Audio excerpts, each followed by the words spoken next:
I found a hidden pregnancy test in our trash and my husband quickly snapped that he never wanted kids as if I was the problem. But the truth was far darker. He was expecting a baby with the woman he'd been secretly seeing. I stayed calm, collected proof, and later watched his double life collapse in front of everyone. I never wanted kids, Lydia. You know that. Jude said those words to me 3 years ago, firm and final, when my sister announced her second pregnancy. He made it clear. No children. No discussion. Our life was perfect the way it was. So when I found the positive pregnancy test in our bathroom trash that Wednesday morning, my brain went through a very specific sequence. Then hope. Maybe he'd changed his mind. Then reality. I have an IUD. 4 years, never failed, confirmed working at my last appointment 6 weeks ago. That test wasn't mine. Couldn't be mine. Someone else had taken that test in my bathroom. In my home. My husband was having an affair. And the other woman was carrying his baby. The baby he told me he never wanted. I stood there in the kitchen, garbage bag half lifted, staring at that white plastic stick wedged between coffee grounds and yesterday's takeout containers. 2 pink lines. Unmistakable. Undeniable. My hands started shaking. I heard footsteps from the bedroom. Jude was awake. I tied the bag quickly, carried it to the hallway trash chute like I did every Wednesday morning and dropped it down. 4 floors to the basement. Gone. But the image was burned into my mind. When I walked back into the apartment, Jude was in the kitchen pouring coffee. He didn't look up from his phone. "Morning," he said, voice flat. "Morning," I replied. My voice sounded normal. Steady. Like I hadn't just discovered that my entire marriage was a performance. He scrolled through emails while I pulled bread from the cabinet and put it in the toaster. He asked if I'd remembered to pay the electric bill. I said yes. He mentioned he'd be late tonight. Inventory at the bookstore. I nodded. Buttered toast neither of us would eat. He kissed my cheek on his way out. Quick, automatic. Already thinking about his day. The door closed behind him and I stood alone in the silence of our loft apartment. I'm Lydia Brennan. 34 years old. Senior financial analyst at a boutique investment firm in downtown Portland. I've built my career on finding patterns in data, spotting discrepancies others miss, turning chaos into something organized and clear. I'm good at my job because I notice details. Because I ask questions when numbers don't add up. And this didn't add up. We'd been married 7 years. Lived in this converted loft in the Pearl District for 5. Exposed brick walls, floor-to-ceiling windows overlooking the city, open floor plan that felt modern and sophisticated when we first signed the lease. Jude loved it because it was 3 blocks from his bookstore. I loved it because I could walk to my office in 10 minutes. From the outside we looked like the perfect urban couple. Sunday mornings at the farmer's market buying organic vegetables we'd forget to cook. Wine tastings in the Willamette Valley. Weekend trips to Cannon Beach where we'd walk barefoot on the sand and take photos that made our life look enviable. But lately something had felt wrong. Jude came home later than usual. Always had an excuse. Author event at the store. Supplier meeting. Inventory that took longer than expected. When he was home he was distracted. I'd talk about my day, a difficult client, a project deadline, and he'd nod without really listening. His phone was always face down on the table. He'd take calls in the other room. When I'd ask who it was he'd say it was just Greg, his business partner or a vendor. I told myself it was stress. The bookstore wasn't doing well financially. Independent stores were struggling against online retailers and corporate chains. Jude worried about keeping the lights on, about making payroll for his small staff. I believed that because I wanted to.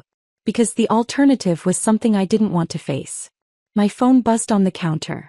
A text from Marcus, my colleague at the firm, reminding me about our 9 o'clock client meeting. I glanced at the time. 8:15. I needed to leave in 10 minutes but I couldn't move. My mind kept replaying the image of that pregnancy test.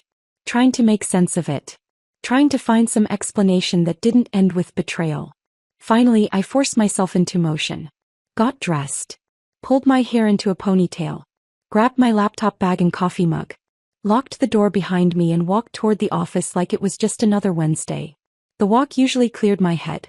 Fresh air. City noise. The rhythm of concrete under my feet. But today I couldn't stop thinking. Who is she? How long had this been going on? Had he brought her to our home while I was at work? I reached my building, took the elevator to the 12th floor and walked past reception with a smile that felt like a mask. My office was at the end of the hall. Corner space with windows on two sides. Normally I loved the view. Today I barely saw it. I sat at my desk and opened my laptop. Stared at the same spreadsheet for 20 minutes without processing a single number. Marcus knocked around 10 holding a folder of quarterly reports. "You good, Lydia?" he asked. I looked up, realizing I hadn't moved in who knows how long. "Yeah," I said. "Just didn't sleep well." He studied me for a second like he didn't quite believe me, but he didn't push. Marcus and I had worked together for 5 years. He knew when to let things go. "Client meeting went well this morning," he said, setting the folder on my desk. "They signed. 3-year contract." "That's great." He lingered in the doorway. "You sure you're okay?" "Just a headache." "I'll be fine." After he left, I closed my office door. Then I opened a private browser window and started searching. I'm an analyst. When something doesn't make sense, I gather data. I look for patterns. I build a framework to understand what I'm dealing with. So I searched. Signs your spouse is cheating. How to tell if your husband is having an affair. Hidden relationships. Secret pregnancies. Article after article loaded. I read them methodically, taking notes in an encrypted document on my laptop, building a mental checklist. If Jude was hiding a pregnancy, he was hiding a woman. And if there was a woman, there would be evidence. Phone records. Credit card statements. Calendar gaps. Unexplained absences. I just had to find it. My sister Emma called around 6 that evening while I was standing in the kitchen pretending to make dinner. I had pasta boiling and sauce heating, but I wasn't really paying attention to either. "Hey," she said, kids screaming in the background. "Quick question. Are you and Jude coming to Mom's birthday dinner next month?" "Yeah, we'll be there." "Good. Also, I have news." She paused. "I'm pregnant again." I stirred the sauce, forced enthusiasm into my voice. "Emma, that's amazing. Congratulations." "Thanks. We're so excited. It's a girl this time." Another pause. "You and Jude still not thinking about kids?" There was. The question she always asked, wrapped in casual curiosity but heavy with judgment. Emma had the life our mother envisioned for both of us. The suburban house. The minivan. The PTA meetings and family game nights. She'd married her high school sweetheart at 23, had her first baby at 25, and built her entire identity around motherhood. I'd chosen differently. College. Career. City life. Independence. We made different choices and neither of us was entirely comfortable with what the other had picked. "We're happy as we are," I said, the answer I always gave. "I just think you'd be such a good mom, Lydia. And you're not getting any younger." I bit back the response I wanted to give. "I know. We'll see." After we hung up, I stood at the stove stirring sauce that was starting to burn. I thought about that conversation 3 years ago. The one where Jude made his position crystal clear. We'd been driving home from a family dinner where everyone had been congratulating Emma on her second pregnancy. My mom had made pointed comments about biological clocks and giving her more grandchildren. In the car, I'd asked Jude what he thought about it.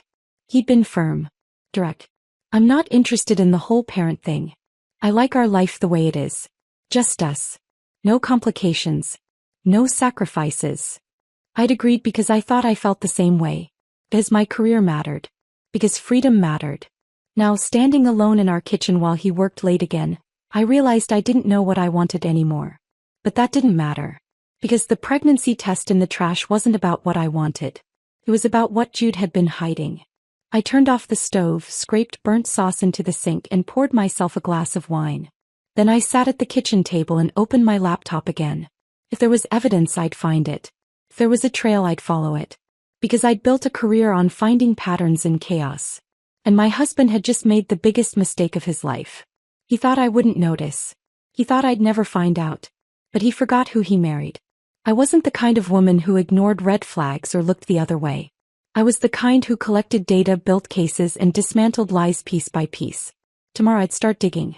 Tonight I'd finish this wine and decide exactly how far I was willing to go. The next morning I woke up before my alarm.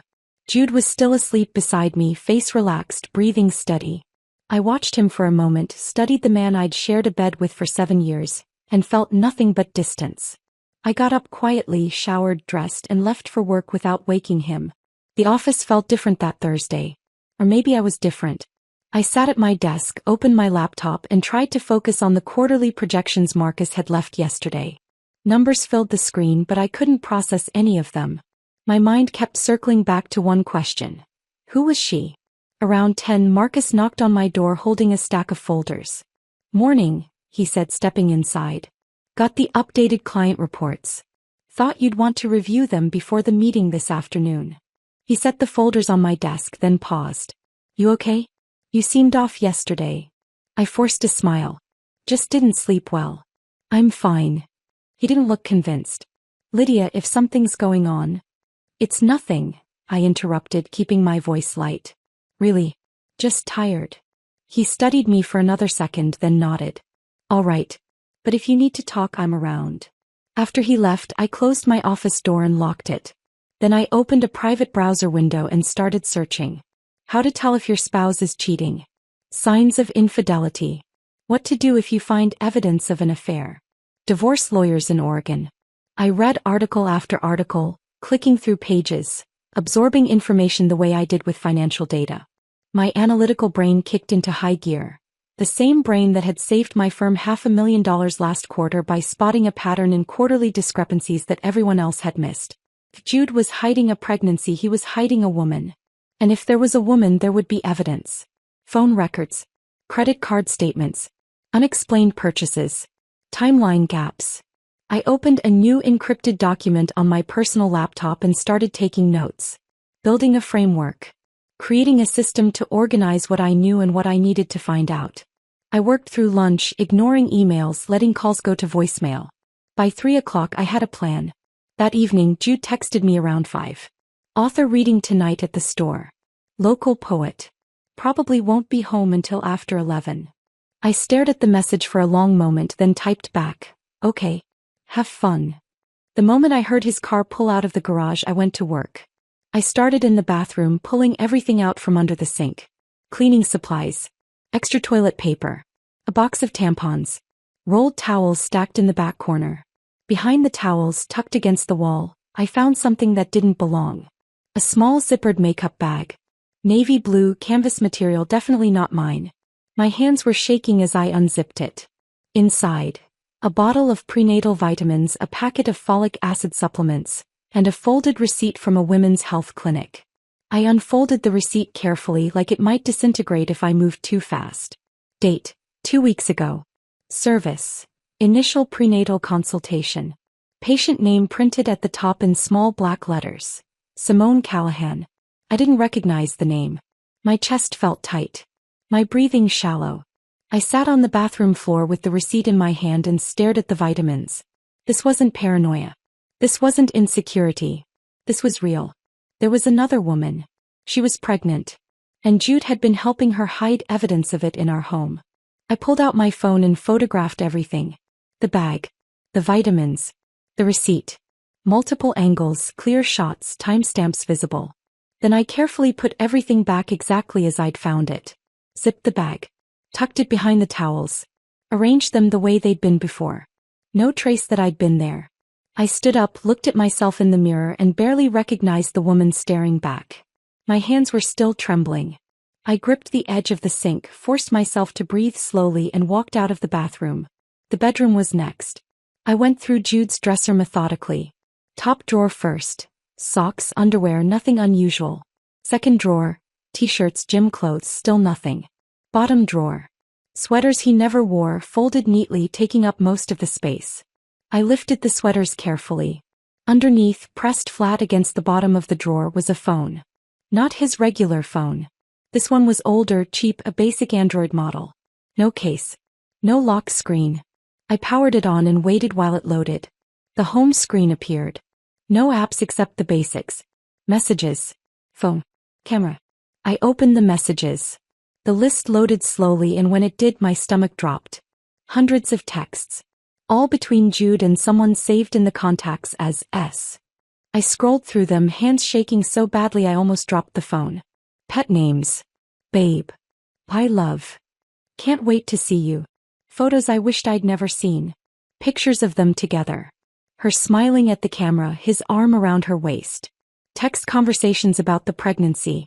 About what they were going to do. About names for the baby. Arguments where she was frustrated, angry. You keep saying you'll leave her, but you never do. When are you going to tell Lydia? I'm not raising this baby in secret, Jude. You need to decide. His responses were always the same. Reassuring. Stalling. I need time. Lydia's complicated. I have to handle this carefully. I promise I'll tell her soon. Just give me a few more weeks. I sat on the edge of the bed, staring at the screen, reading message after message. I wasn't complicated. I was just in the way. I connected the phone to my laptop with a USB cable and opened the file transfer window. Copied everything. Every text. Every photo. Every call log. The transfer took about 10 minutes. I watched the progress bar move across the screen, numb, detached, like I was watching this happen to someone else. When it finished, I ejected the phone, wiped my fingerprints off with the edge of my shirt, and put it back in the drawer exactly where I'd found it. I rearranged the sweaters on top, checked that everything looked undisturbed, and closed the drawer. Then I walked back to the kitchen, poured myself a glass of wine, and sat at the table with my laptop. I opened the copied files and started going through them systematically. Text messages organized by date. Photos sorted into folders. Call logs showing timestamps and duration. The earliest messages went back 8 months. 8 months. This wasn't some recent mistake. This wasn't a moment of weakness. This was planned. Deliberate. A whole second life built carefully while I worked 60-hour weeks to keep our finances stable. I took notes. Built a timeline. Cross-referenced dates with my own calendar to see when Jude had said he was working late, when he'd said he had supplier meetings, when he'd said he had author events. Almost every late night matched up with messages to Simone. I heard his car pull into the garage just after 11. I closed my laptop, finished my wine, and walked into the bedroom. Changed into pajamas. Got into bed with a book.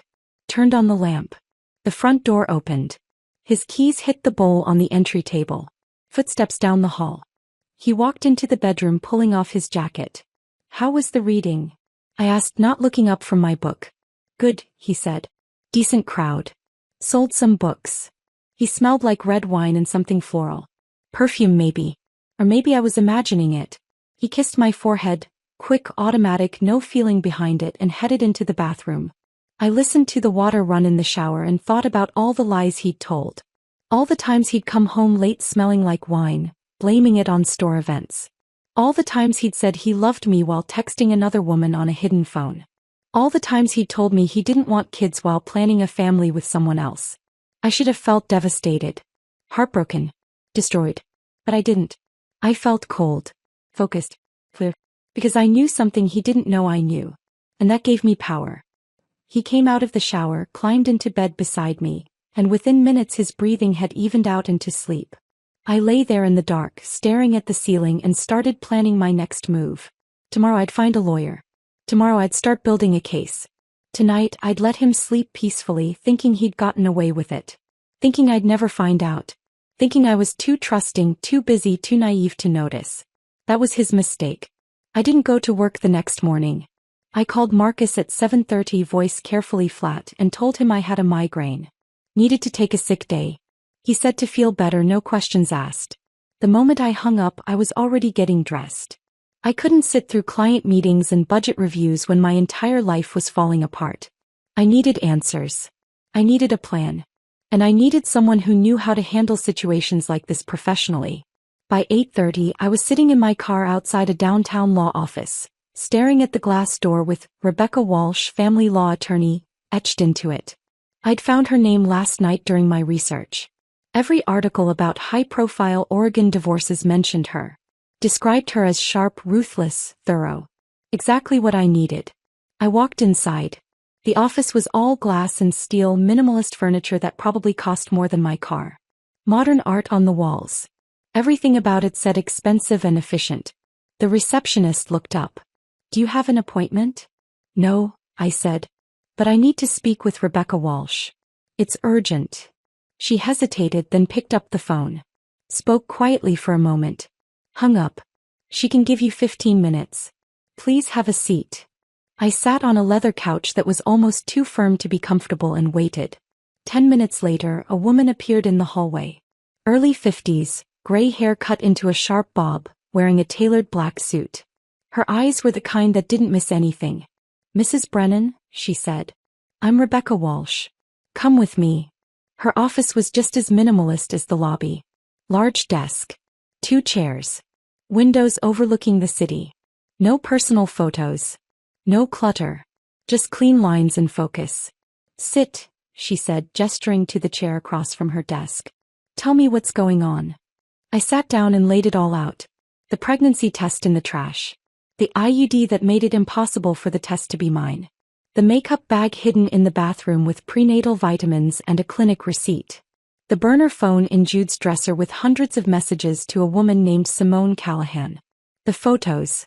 The arguments about when he'd leave me. The promises he'd made to her. I pulled out my laptop and showed her the screenshots I'd taken. Messages. Call logs. The clinic receipt. Rebecca listened without interrupting, fingers steepled, expression completely neutral. When I finished, she leaned back in her chair and studied me for a long moment. "This is solid evidence," she finally said. "But we need more. I'm going to connect you with a private investigator. We need confirmation of who this woman is, timeline documentation, and ideally proof that your husband's been spending money on her. Shared funds, business accounts, credit cards. Anything that shows financial misconduct." "Why does that matter?" I asked. "Oregon is a no-fault divorce state," Rebecca explained. "You don't have to prove wrongdoing to get divorced. But if we can prove he's been misusing marital assets to support an affair, that shifts the asset division in your favor. Significantly." I nodded slowly, processing. "One more thing," she added, her voice firm. "Don't confront him yet. The moment he knows you know, he'll start covering his tracks. Deleting messages. Hiding money. Coaching this woman on what to say. You need to let him think everything's normal while we build the case." I felt something twist in my chest. How am I supposed to do that? Go home and smile at him? Sleep next to him? Rebecca's expression didn't change. "You do what you have to do. Because if you want to come out of this with what you deserve, you need to be smarter than your anger." He was right. I hated that she was right, but she was. I left her office 20 minutes later with a retainer agreement signed and a plan in motion. My next stop was the bank. I walked into the branch near my office, asked to speak with someone about opening a new account, and was led to a desk in the back. The banker was young, professional, efficient. I told her I wanted an individual account. No joint access. Just my name. She set it up within 15 minutes. As soon as I left the bank, I logged into my firm's payroll system and changed my direct deposit information. Starting next pay period, my salary would go into the new account. Not the joint one Jude and I had shared for 7 years. Then I transferred a chunk of my recent bonus. Not all of it, that would be too obvious, but enough to feel like I had a safety net. If this marriage was ending, I wasn't leaving empty-handed. That afternoon, I met Rebecca's investigator at a coffee shop 2 blocks from my office. His name was Owen Marks. Former detective, she'd said. Early 60s, Rebecca had mentioned, but he looked older. Gray hair, weathered face, the kind of guy who'd seen everything and wasn't impressed by much. He didn't look like what I expected. No trench coat. No fedora. Just jeans, a plain jacket, and a worn notebook. We sat at a corner table away from other customers. "Rebecca filled me in on the basics," Owen said, pulling out a pen. "But I need details. Your husband's schedule. His habits. Where he goes when he says he's working late. Any patterns you've noticed." I walked him through everything. Jude's routine. The bookstore hours. The late nights he blamed on author events and inventory. The texts I'd found where he and Simone talked about meeting up. Owen took notes, asked clarifying questions, didn't react to anything I said. "I'll need about a week," he finally said. "Maybe 2. I'll follow him, document his movements, see where he goes and who he meets. If there's a second location, apartment, house, whatever, I'll find it." I handed him a flash drive. "Everything's on here. The messages I copied from the burner phone. The clinic receipt. His work schedule."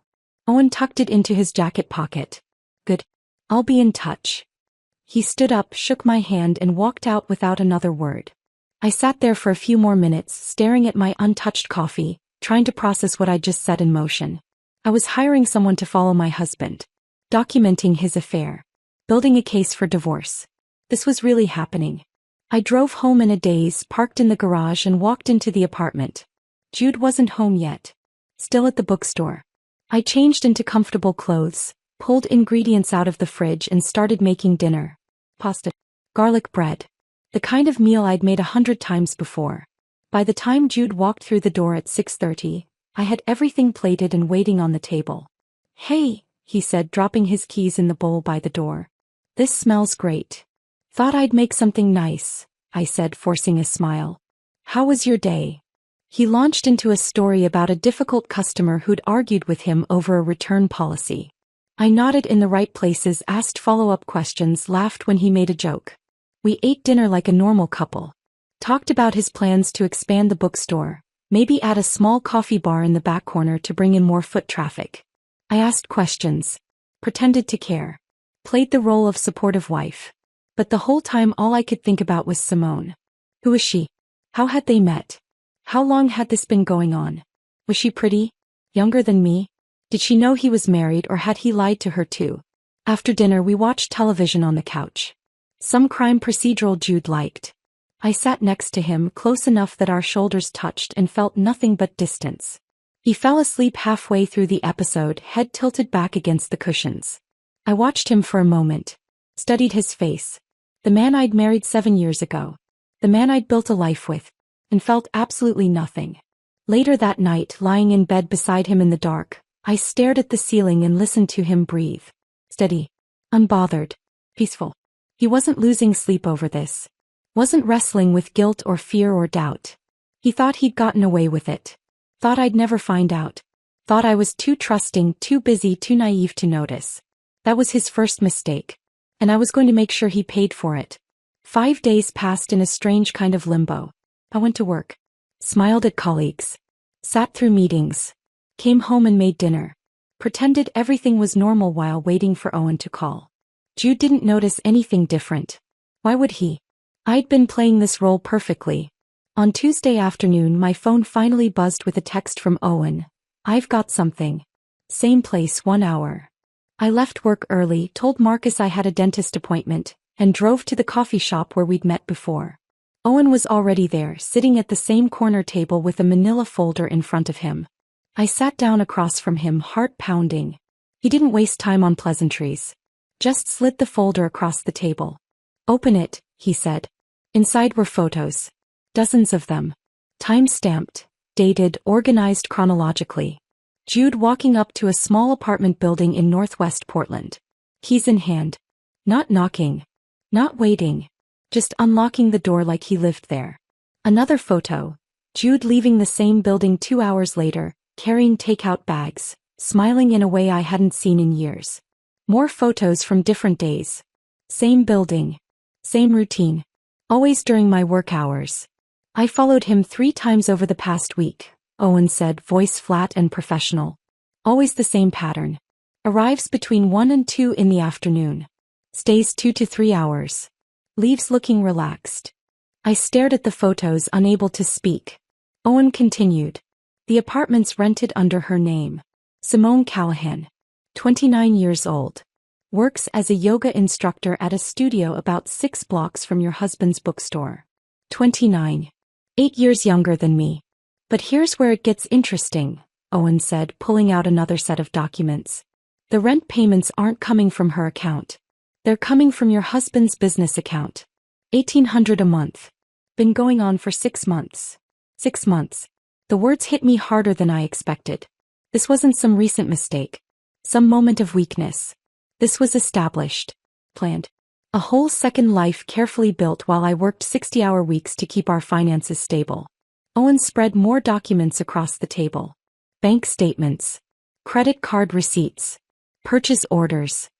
"He's been paying for more than just rent," Owen said. "Clinic visits.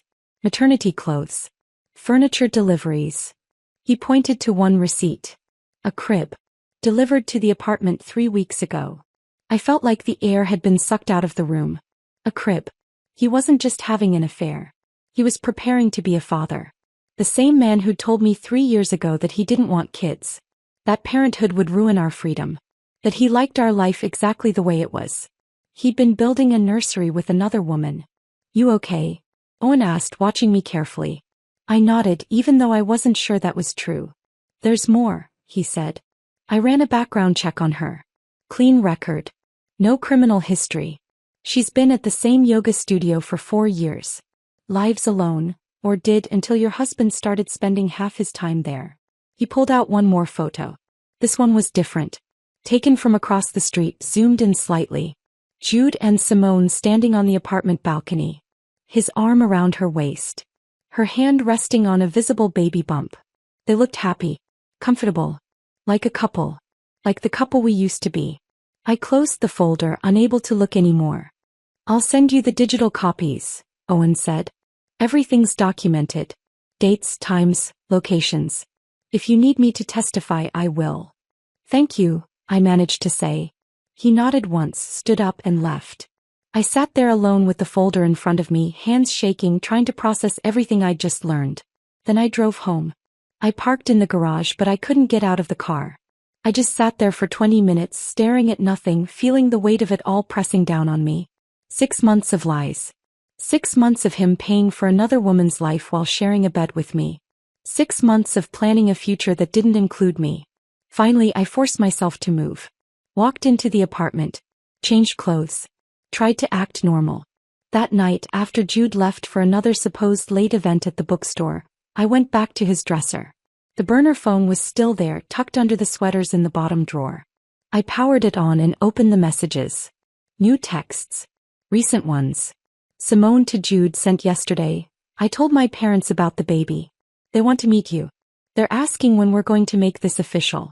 You need to decide, are you leaving her or not?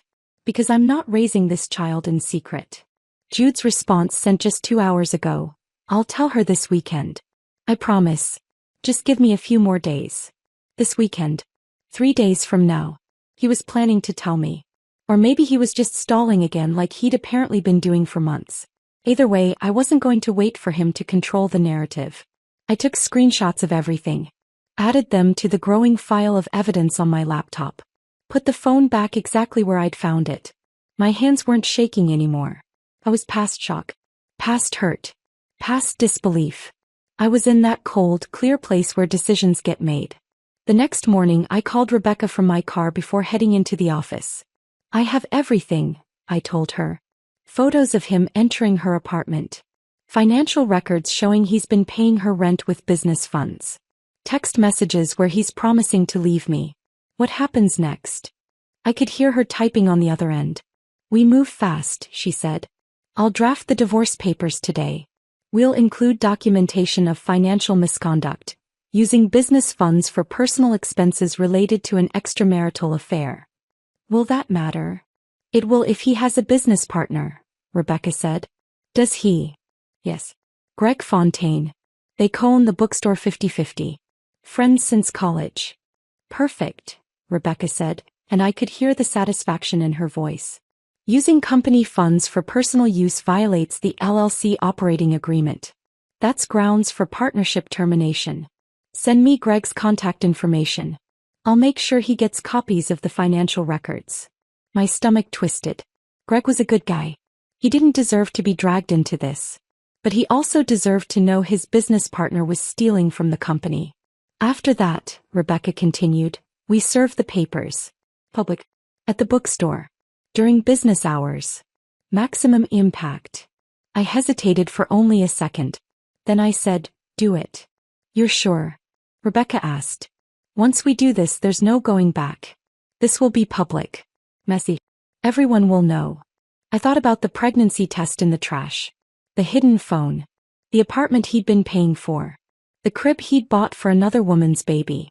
The lies he'd told for 6 months while sleeping next to me every night. I'm sure, I said. All right, Rebecca replied. I'll have everything ready by Friday. We'll serve him Monday morning. 10 o'clock sharp.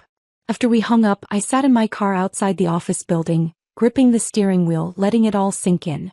By Monday everyone would know. Jude's business partner. His employees. His customers. The entire Portland literary community. His carefully constructed double life would collapse in a single morning. And I'd be the one who made it happen. I took a deep breath, grabbed my laptop bag and walked into the office.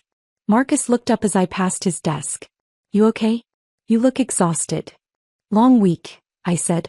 "But I'm fine." He didn't look convinced, but he didn't push. I closed my office door, sat down at my desk and opened my laptop. Then I drafted an email to Greg Fontaine. Subject: Urgent, financial misconduct. I attached the bank statements showing 6 months of payments to Simone's apartment. The credit card receipts. The purchase orders for baby furniture. I kept the message brief. Professional. Factual. "Greg, I'm Jude's wife. I've discovered he's been using business funds for personal expenses related to an extramarital affair. Attached are 6 months of records. I thought you should know before legal proceedings begin. Lydia." I read it 3 times. Then I hit send. There was no going back now. The email sat in my sent folder for exactly 4 hours before my phone buzzed. "Rebecca, Greg called an emergency board meeting. He's furious. Process server is standing by." I stared at the message, sitting at my desk, surrounded by quarterly reports I hadn't touched all morning. This was really happening. Another text came through at 2 p.m. Papers delivered. Jude was served in front of Greg and 2 employees at the bookstore. I set my phone down and waited.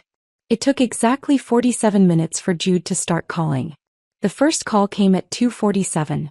I let it go to voicemail. Second call. Third. Fourth. By 3:15 he'd called 16 times. I didn't answer any of them. Then my building's front desk called. "Mrs. Brennan, your husband is here. He's asking to come up. He seems upset." I took a breath. "Let him up." "Are you sure?" "Yes." "It's fine." I hung up, walked to the kitchen and poured myself a glass of wine. Then I sat on the couch, legs crossed, and waited. The door flew open less than 2 minutes later. Jude stormed in, face red, hands shaking, holding a folded stack of papers. "What the hell is this, Lydia?" he shouted, waving the divorce documents in the air. I took a slow sip of wine. "Exactly what it looks like. You had me served at work." His voice cracked. "In front of Greg. In front of my employees. Do you have any idea what you've done?" "I have a pretty good idea," I said calmly. He stared at me like I'd lost my mind. "Everyone saw it. Everyone." Greg pulled me into his office the second the server left and started demanding answers. He showed me bank statements. Payments to some apartment I've never even heard of. He thinks I've been stealing from the company. "You have been," I said. His mouth opened. Closed. Opened again. "How did you?" I set my wine glass down on the coffee table. "I found the pregnancy test in the trash, Jude. You weren't even careful." The color drained from his face. "I found the vitamins in the bathroom," I continued, voice steady. "The clinic receipt. The burner phone in your dresser. The hundreds of texts between you and Simone. The photos. The plans for the baby." He took a step back like I'd physically pushed him. "You went through my things?" His voice shifted to anger. "You spied on me?" I almost laughed. "You had a second phone hidden in our bedroom.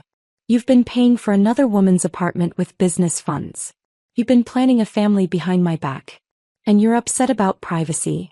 He opened his mouth to argue, but nothing came out. "Sit down, Jude," I said. "I don't." "Sit down." He sank onto the arm of the couch, head dropping into his hands. For a long moment neither of us spoke. Then he said quietly, "Lydia, this isn't what you think." "Really?" Kept my tone even. "Then explain it to me." "Simone, she's just..." He struggled for words. "It's complicated." "She's pregnant," I interrupted. "With your baby. The baby you told me you never wanted." He looked up and for the first time I saw something that might have been guilt in his eyes. But I didn't care anymore. "You lied to me for years," I said. "You told me you didn't want kids. That parenthood would ruin our life. That you valued our freedom too much. You made me feel selfish for even considering it. That's not. And the whole time," I continued, voice rising slightly, "you were planning a family with someone else. Building a nursery. Buying cribs. Promising her you'd leave me." He shook his head. "It wasn't planned. It just happened. I didn't mean for..." "Nothing just happens, Jude. My voice was sharp now. You made choices. You rented her an apartment. You paid for her clinic visits. You bought baby furniture. You promised her a future. Those were all choices. He stood up, tried to move closer. Lydia, please. I held up my hand. Don't. He stopped. This is my home too, he said, voice desperate. You can't just kick me out. I smiled then. It felt cold on my face. Fern. Actually, I can. The lease is in my name only. You're listed as a co-occupant, which means you have no legal claim to this apartment. I spoke to the landlord yesterday. You have until Sunday night to get your things out. After that, I'm donating whatever's left. He stared at me like I was someone he'd never met before. Maybe I was. Maybe the woman he married, the one who smiled and nodded and went along with his plans without question, had stopped existing the moment I found that pregnancy test. You've changed, he said quietly. No, I replied. I just stopped pretending. He tried again. We can work this out. We can go to counseling. I'll end things with Simone. I'll do whatever you want. Just don't do this. You'll end things with Simone? I repeated. The mother of your child? It doesn't have to be like this. Yes, it does. I stood up, walked to the door and opened it. Leave Jude. Lydia. Now. He looked at me for a long moment. I saw confusion. Anger. Disbelief. And underneath it all, something that looked like loss. Then he walked past me out into the hallway. I closed the door behind him, turned the deadbolt and leaned against it. For a few seconds I just stood there listening to my own breathing. Then I walked back to the couch, picked up my wine glass and finished it in one long swallow. My phone buzzed. Rebecca, how'd it go? I typed back. He's gone. Good. Don't let him back in. Don't engage. Let the lawyers handle everything from here. I sent back a thumbs up emoji and set my phone on the table. The apartment was silent. No television. No footsteps. No sound of Jude moving around in the other room. Just quiet. I walked to the window and looked out over the city. The sun was starting to set, casting everything in orange and pink light. Somewhere out there Jude was probably calling Simone. Telling her what happened. Maybe blaming me. Maybe blaming himself. I didn't care which. Somewhere else, Greg was probably sitting in his office going through financial records, realizing how much money Jude had siphoned out of the business. And tomorrow the Portland literary community would start talking. Whispering. Speculating about what had happened. Let them talk. I'd spent 7 years caring what people thought. Maintaining appearances. Playing the role of the perfect wife in the perfect marriage. I was done with that. I pulled out my phone and texted Marcus. Can you cover my meetings tomorrow? I need a personal day. He responded immediately, of course. Everything okay? It will be, I typed back. And for the first time in weeks I believed it. I walked into the kitchen, opened a bottle of wine, a better one this time, and poured myself a proper glass. Then I sat at the table, opened my laptop and started going through the financial documents Rebecca had sent over. Asset division. Bank accounts. Credit cards. The apartment lease. Everything that would need to be sorted out in the divorce. It was going to be messy. Complicated. Expensive. But I didn't care. Because for the first time since I found that pregnancy test I felt like I could breathe. Jude was gone. The lies were exposed. And I was finally, completely in control of my own life again. I took a sip of wine and allowed myself a small smile. This wasn't the ending I'd imagined when I got married 7 years ago. But it was the ending I deserved. The story broke online by Monday morning. I was sitting at my desk, coffee in hand, trying to focus on a client report when Marcus knocked on my door. Hey, he said, looking uncomfortable. Have you seen social media today? My stomach dropped. No. Why? He pulled out his phone and showed me.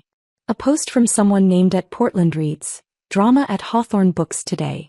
Owner served divorce papers at the store in front of staff. Apparently his wife found out about an affair and misuse of company funds. Yikes. The post had been shared 200 times. The comment section was a mess. Some people defended Jude. We don't know the whole story. Maybe she's just vindictive. Others tore into him. Using business money to fund an affair? That's not just cheating, that's theft. Who serves divorce papers at someone's workplace though? That's cold. Who has an affair and gets another woman pregnant? That's worse. I handed the phone back to Marcus. Well, that didn't take long. You okay? He asked. I'm fine, I said, even though I wasn't sure that was true. After he left, I checked my own phone. 37 notifications. Text messages. Missed calls. Direct messages on platforms I hadn't opened in weeks. Friends I hadn't spoken to in years suddenly reaching out. I heard what happened. Are you okay? Family members asking for details. Is it true? What's going on? I deleted all the apps. Instagram, Facebook, Twitter. Gone. But my phone kept buzzing. Finally, my sister Emma called. I let it ring twice before answering. Lydia, what's going on? She said immediately. I could hear her kids screaming in the background. Mom called me this morning asking about Jude. She saw something online. I took a breath. Jude had an affair. Got another woman pregnant. Used business money to pay for her apartment. I filed for divorce. Silence on the other end. Then Emma said, voice flat, I never liked him. I started laughing. I couldn't help it. It was absurd and perfect and exactly what I needed to hear. You never told me that. You seemed happy, she said. I wasn't going to mess that up. But honestly, he always felt fake to me. Like he was performing being a good husband instead of actually being one.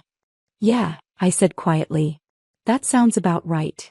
We talked for another 10 minutes. She offered to come stay with me for a few days, but I told her I was fine. I just needed space. When we hung up, I felt lighter somehow. Emma had never liked Jude. And she'd kept quiet about it for 7 years because she didn't want to hurt me. Maybe I should have asked her opinion sooner. The next day Greg Fontaine called. I almost didn't answer. We'd only met a handful of times, holiday parties, bookstore events where Jude would introduce me as my wife, the numbers person, like my career was a quirky personality trait. But I picked up. Lydia, he said, voice careful. I wanted to reach out. I had no idea what Jude was doing with the LLC funds. If I'd known. I believe you, I interrupted. He exhaled, relieved. Thank you. I've been going through the books all week. It's worse than I thought. He's been siphoning money for months. Small amounts at first, then bigger ones. I don't even know how I missed it. He was careful, I said. Still. Greg paused. We're terminating his partnership. The operating agreement has an ethics clause that covers financial misconduct. He'll get a small buyout. Legally we have to, but he's done. I can't have someone I don't trust running half the business. I understand. For what it's worth, Greg added quietly, I'm sorry. You deserved better than this. After we hung up, I sat at my desk and stared out the window at the city below. Jude was losing the bookstore. The business he'd built. The identity he'd wrapped himself in. The place where he held court with authors and regulars who treated him like some kind of literary authority. Gone. Part of me felt bad. We'd spent years building that life together. I'd helped with the finances, attended every event, smiled through countless poetry readings I didn't care about. But a larger part of me felt nothing at all. He made his choices. Now he was living with them. The next piece of fallout came from an unexpected source. Owen texted me Wednesday afternoon. Subject and female had altercation at studio apartment last night. Loud argument. Audible from hallway. She's upset. I stared at the message. About what? I typed back. He didn't tell her he was still married. She thought you were separated. Now she knows the truth. I set my phone down and tried to process that. Jude had told Simone we were separated. That I was difficult. That he was just waiting for the right time to finalize things. He'd lied to her the same way he'd lied to me. I shouldn't have felt satisfied, but I did. Simone wasn't the villain I'd imagined. She was just another person Jude had manipulated. 2 days later, Owen confirmed she'd ended it. Moved out of the apartment. Blocked his number. Posted something vague on Instagram about trusting the wrong person and learning hard lessons. Within a week, the apartment was empty. Jude tried calling me that Friday night. I let it go to voicemail. He left a rambling message. Shaky. Almost desperate. Lydia, everything's falling apart. Greg fired me. Simone left. I don't have anywhere to go. I made mistakes, I know that, but I still care about you. We can work this out. Please. Just call me back. I listened to the first 30 seconds, then deleted it. He didn't care about me. He cared about what I represented. Stability. A safety net. Someone to fall back on when his other options dried up. But I wasn't that person anymore. Rebecca finalized the divorce paperwork faster than I expected. 6 weeks from the day he was served, it was done. Oregon's no-fault divorce laws meant we didn't have to go to court. Didn't have to stand in front of a judge and detail every betrayal. We just had to agree on terms. And Jude didn't have much room to negotiate. The evidence of financial misconduct was ironclad. Rebecca used it as leverage and it worked. I kept the apartment. My separate accounts. A significant settlement from the bookstore's dissolution. Money Greg agreed to as part of severing Jude's partnership. Jude didn't fight any of it. He couldn't afford a lawyer. Couldn't afford to drag things out. He signed everything Rebecca put in front of him and walked away with almost nothing. Through mutual acquaintances, I heard he'd moved back in with his parents. Beaverton. A suburb 30 minutes outside the city. The place he'd spent his entire adult life trying to escape. Now he was back in his childhood bedroom, unemployed, single, broke. I heard he'd taken a part-time job at a chain bookstore. Stocking shelves. Organizing displays. The kind of corporate environment he used to mock when he ran his own place. The man who'd hosted literary salons and debated the merits of independent publishing was now shelving romance novels and cleaning bathrooms. I didn't feel victorious when I heard that. I just felt tired. And maybe a little bit free. One evening, about 2 months after the divorce was finalized, I was walking home from the office when I passed the building where Jude's bookstore used to be. The windows were papered over. A for-lease sign hung in the door. I stopped and looked at it for a long moment. That store had been part of my life for 7 years. I'd attended every opening event. Every author reading. Every wine and cheese night where Jude held court and I smiled politely in the background. And now it was just an empty space. I waited for the sadness to hit. The nostalgia. The sense of loss. But it didn't come. It just felt neutral. That life was over. And I was okay with that. I kept walking, hands in my pockets, breathing in the cool evening air. Somewhere behind me the past was closing up shop. And ahead of me the future was wide open. I kept walking past the empty bookstore, hands in my pockets, breathing in the cool Portland air. When I got home I stood in the doorway of the apartment and looked around. The space felt different. Not smaller or bigger. Just different. Like it was mine now. Fully mine. The beige walls Jude had insisted on were the first thing to go. I spent an entire Saturday repainting. Soft gray. Clean. Modern. The kind of color I'd always wanted but never pushed for because Jude said beige was timeless. Beige was boring. Gray felt like a fresh start. Next came the furniture.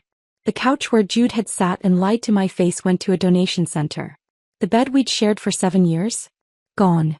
Replaced with something new, something that didn't carry the weight of his presence. I turned his corner of the bedroom into a home office. A real one.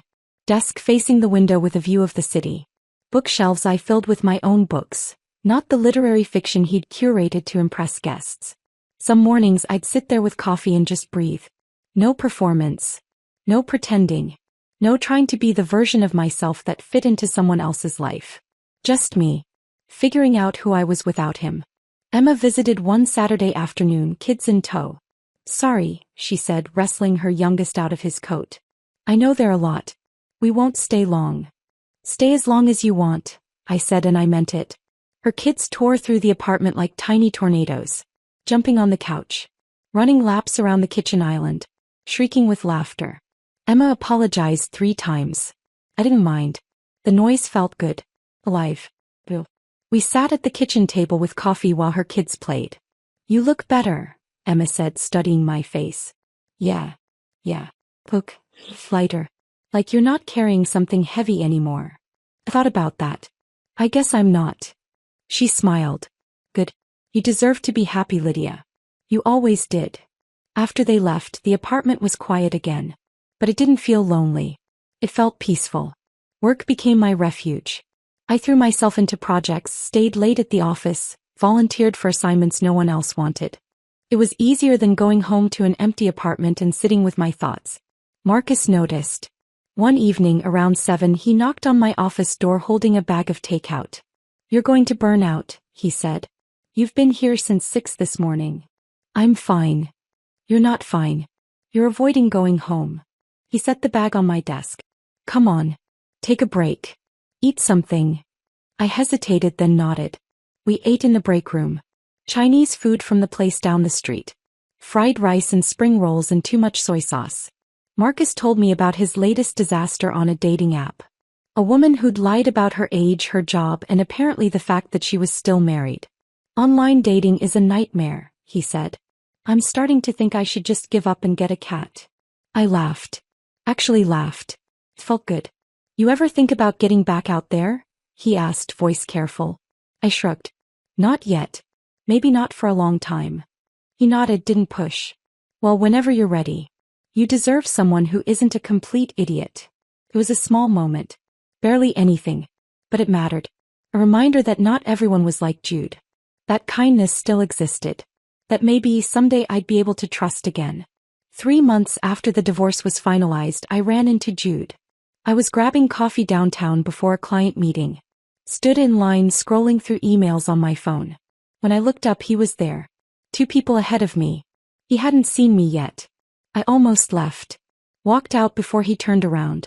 But something made me stay. He looked different. Smaller somehow. Shoulders hunched. Wearing a jacket I didn't recognize. Hair longer than he used to keep it. When he turned and spotted me, he froze.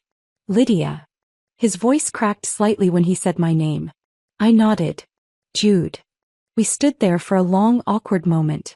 The barista called his name. He grabbed his coffee, hesitated, then walked over to where I was standing. I'm sorry, he said quietly. For everything. I believed he meant it. But it didn't change anything. I know, I said. He looked down at his shoes. Are you okay? I almost laughed at the absurdity of the question. Yeah, I said. Actually, I am. He seemed surprised by that. Like he'd expected me to be falling apart. Like maybe part of him had hoped I would be. That's good, he said. I'm glad. Neither of us knew what to say after that. Finally, the barista called my name. I grabbed my coffee, gave Jude a small nod, and walked out.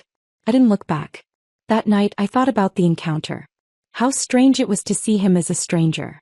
Someone I used to know but didn't anymore. And I realized I didn't feel anything. Not anger. Not sadness. Not even relief. Just nothing. He was part of my past now. And that's where he'd stay. 6 months after the divorce, Marcus invited me to a gallery opening. No pressure, he said. Just art, wine, and pretending we understand what any of it means. I almost said no. I'd been saying no to everything social for months. But something made me say yes. The gallery was in the Pearl District, a few blocks from my apartment.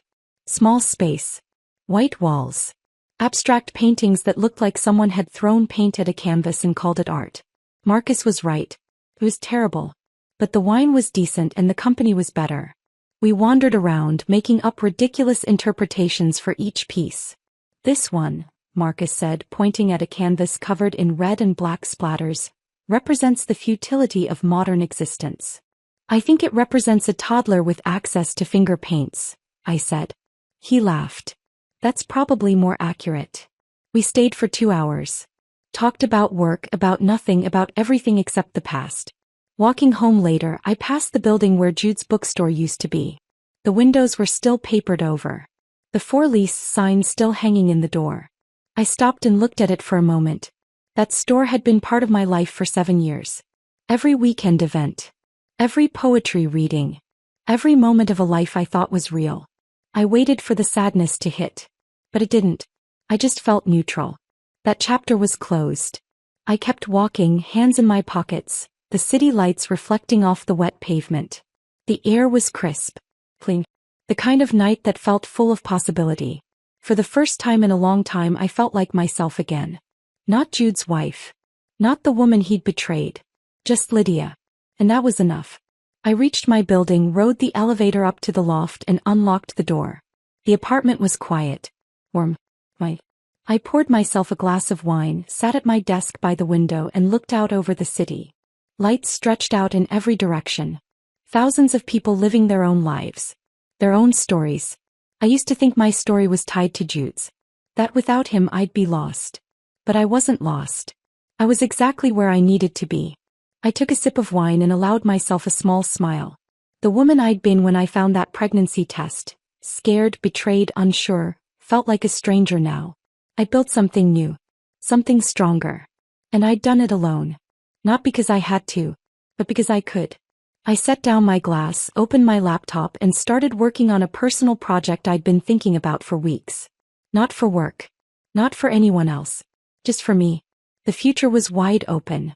And for the first time in years, that didn't scare me. It felt like freedom. The personal project I'd been working on turned into something bigger than I expected. A financial planning guide for women going through divorce. Practical advice on protecting assets, understanding legal rights, navigating the emotional aftermath while keeping your finances intact. I worked on it for months. Late nights at my desk by the window. Early mornings before heading to the office. It gave me purpose. Something to channel everything I'd learned into something useful.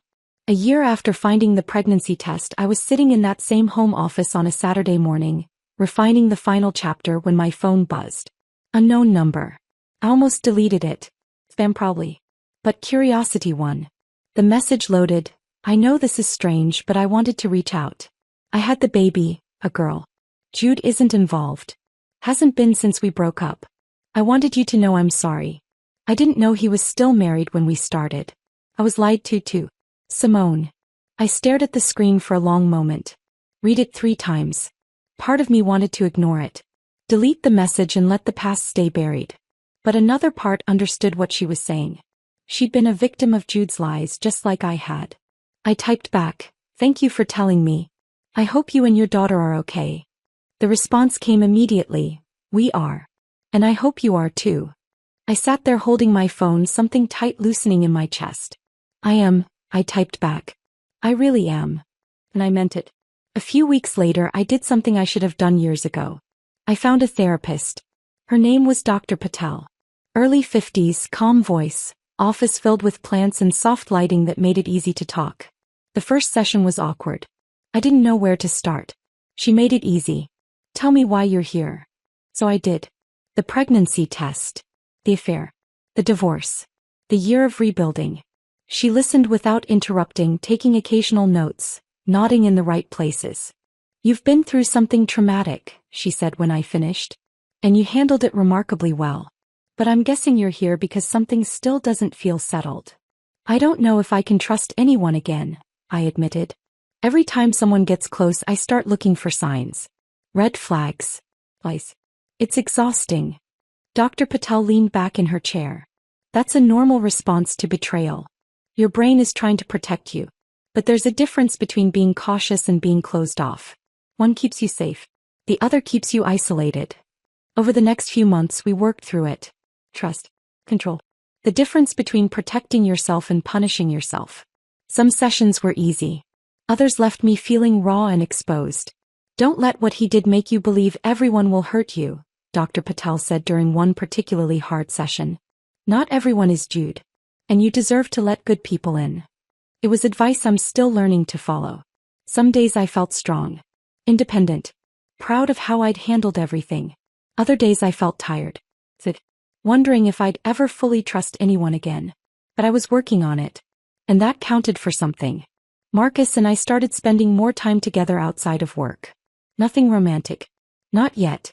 But there was a comfort in his presence I hadn't felt in a long time. We went to movies. Tried new restaurants. Took weekend hikes in the Columbia River Gorge where the air was clean and the views stretched for miles. One evening we sat by the river watching the sunset. The water was calm, reflecting orange and pink light. "Can I ask you something?" Marcus said. "Sure. Do you ever regret how it all went down? The way you exposed him?" I thought about it. Really thought about it. "No," I said honestly. "He made choices that hurt me. I made choices that protected myself. That's not revenge. That's just refusing to be a victim." Marcus nodded slowly. "You're kind of terrifying, you know that?" I laughed. "Good. I've learned that being underestimated is dangerous." He smiled and there was something warm in his eyes. Something that might have been possibility. Maybe someday I'd be ready for that. But not yet. For now I was content just being me. On the anniversary of the day I found the pregnancy test, I did something symbolic. I pulled out the folder I'd kept in my desk drawer. The one filled with evidence. Printed bank statements. Screenshots from the burner phone. Photos Owen had taken. The clinic receipt. Everything that had brought Jude's lies crashing down. I carried it to the fireplace. One of the features I'd loved about the loft when we first moved in but had rarely used. I built a small fire. Watched the flames catch and grow. Then one by one I fed the papers into it. Not because I regretted what I'd done, but because I didn't need them anymore. The truth was documented in legal records. The divorce was final. Jude was gone.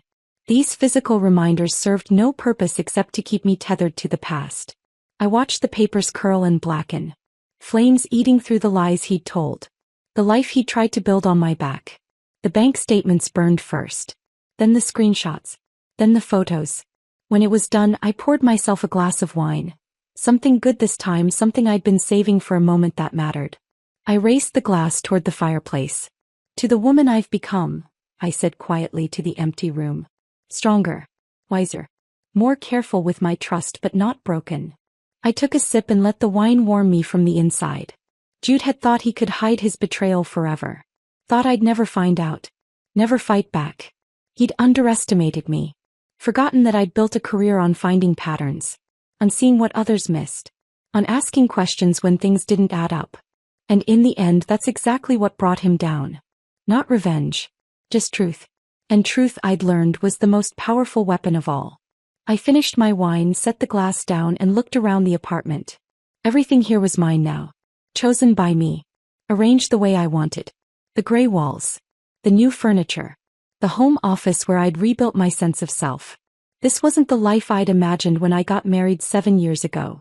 But it was better. Because it was real. No performance. No pretending.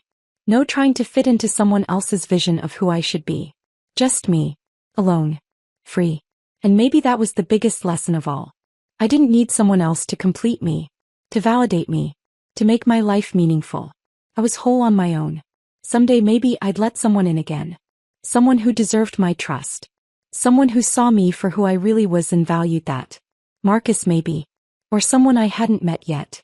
But that was future Lydia's decision to make. Present Lydia was content exactly where she was. I walked to the window and looked out over the city. Portland stretched out below me, lights twinkling in the growing darkness. Somewhere out there Jude was living his reduced life. Working his retail job. Sleeping in his childhood bedroom. Dealing with the consequences of his choices. I didn't feel sorry for him. But I didn't feel angry anymore either. I just felt free. Free from the lies. Free from the weight of trying to save something that was already broken. Free from the version of myself I'd been pretending to be. I took a deep breath and smiled. The storm was over. And I'd survived it. Not just survived, thrived. Built something new from the wreckage. Proven to myself that I was stronger than I'd ever known. The quiet after the storm wasn't empty. It was full of possibility. And for the first time in a long time I was excited to see what came next. I closed the curtains, turned off the lights, and headed to bed. Tomorrow was a new day. And I was ready for it. This story of strategic